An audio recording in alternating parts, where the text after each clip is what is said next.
Hello, everybody. We are continuing our introductory lecture, and let us talk a little bit about the discipline of anthropology, sociocultural anthropology, its formation, and how it relates to um, other social sciences and humanities.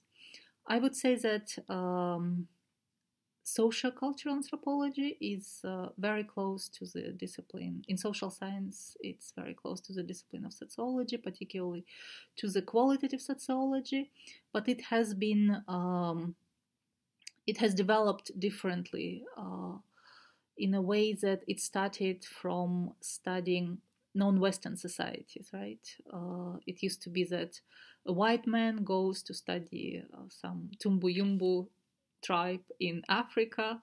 He observes, he eyewitnesses what's going on in this society, and then he comes back and he talks about this society in his own language to his colleagues and theorizes about it, what he learned about the structure of human society, and tries to theorize the difference between different human societies, but also think about the unity. What is it that unites all human societies despite all of the diversity and all of the different religions and ways of life and all the differences that we have. Um, in this university, we are following American tradition of four-field anthropology. For instance, among our anthropologists, we have linguistic anthropologist Erika Alpert, sociocultural anthropologist myself, Ulan Bigozhin. We also have archaeologists, Paula Dupuy, and we also have Reed and an evolutionary anthropologist. And the way this is a four-field structure is not universal. It's a particularly American structure of anthropology, and it has to do with American history, particularly the movement in American anthropology that's called salvage anthropology, that was in America in the beginning of the 20th century when many anthropologists, it's called started by Franz Boas, so that's why it's called Bayesian school. They were trying to save or to write up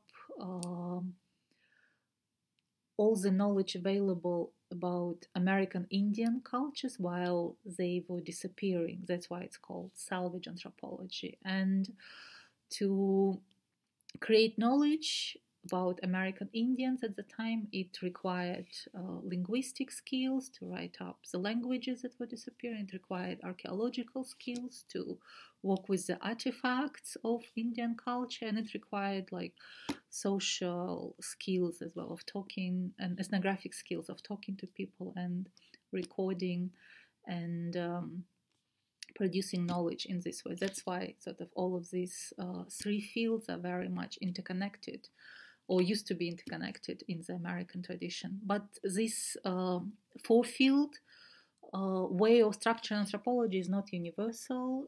Like, for instance, even in the West, it's not the same everywhere. Like, for instance, in Germany, there is no four-field anthropology. If we come to our own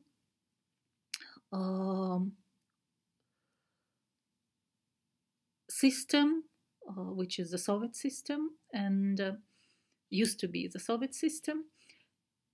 In the Soviet system, social cultural anthropology would correspond to the discipline of ethnography, which used to be a part of history. Like if you, I don't know how many of you might have watched the movie called Kafkazskaya Plenitsa. It was very famous during the Soviet times. And in it, there is a figure of Shurik. Shurik is an ethnographer who came from Moscow to the Caucasus. And he wants to collect красивые древние традиции, as he calls them. And For this, he talks to people. He is a little bit of fool who is fooled into bride kidnapping and participates in the unwittingly participates in the древняя традиция of bride kidnapping. But the figure of Shurik is an ethnographer. It's a person usually who comes from Moscow to study some quote-unquote backward cultures. And of course, the Caucasus is a backward in relation to Moscow, right? It's the Russia's Orient. So these anthropologists used to go to study, let's say, Kazakhs, Kyrgyz, Buryats, and other non-Western people. So there was if we say that there was a colonial origin for anthropology in the Western tradition, the same goes for the Russian tradition and for the Soviet tradition of anthropology. Also, by the beginning of the 20th century, because of the changes worldwide and because of the changes in the structure of knowledge, anthropology was no longer about like backward exotic cultures. You could, in sociocultural anthropology, you could study ethnographically any phenomena. Like, for instance, in the books that I mentioned in the previous lecture, the primates of Park Avenue, Wednesday Martin goes and studies like American mothers living in Manhattan who are very wealthy, and what does it mean to be a mother in this very sort of in this society of abundance in Manhattan, and how this motherhood is different from like other kinds of motherhood in other places.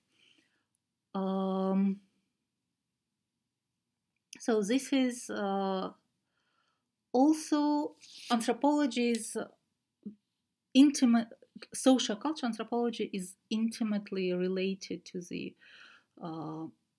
practice of ethnography. So ethnography could be understood as a discipline. As I said, it was a discipline within the Soviet division of disciplines as a part of history.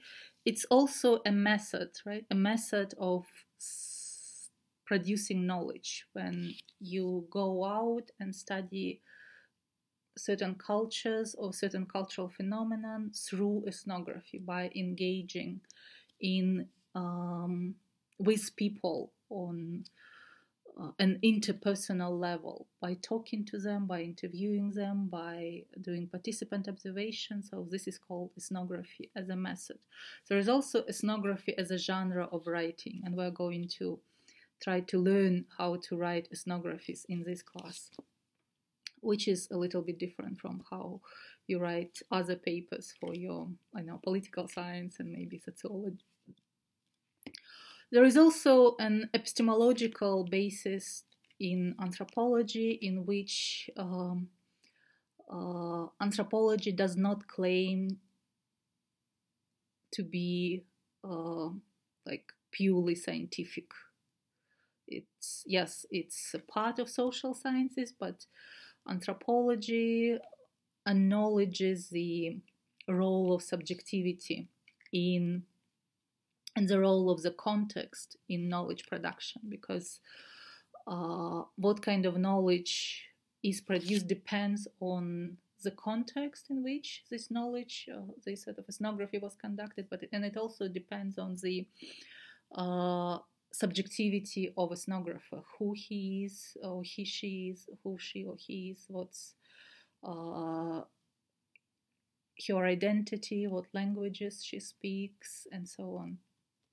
And that's why in social cultural anthropology there is no and as well as in wider social science, it is impossible to replicate somebody else's ethnography, because first of all, because there is, when we deal with human subjects, human subjects have free will, so the same experiment that could be conducted, with